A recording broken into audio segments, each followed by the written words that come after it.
മാസങ്ങൾ കഴിഞ്ഞ് ആദ്യമായി മഴ പെയ്യുമ്പോൾ നമ്മൾ ശ്രദ്ധിക്കാറുള്ളതാണ് മഴത്തുള്ളി വീഴുമ്പോൾ തന്നെ മണ്ണിൽ നിന്ന് വരുന്ന ഒരു നൊസ്റ്റാൾജിക് ഫീൽ തരുന്ന സ്മെൽ.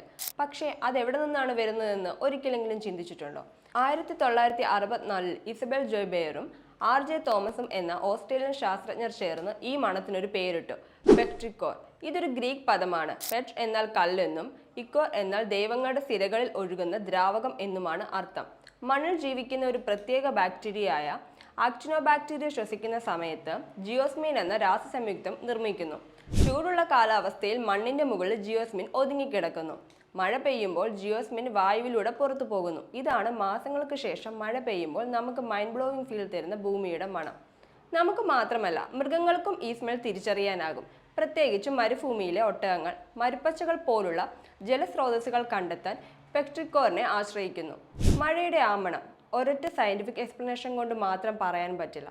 നമുക്കത് ഓർമ്മയുടെ ഒരു ടൈം ട്രാവലാണ്.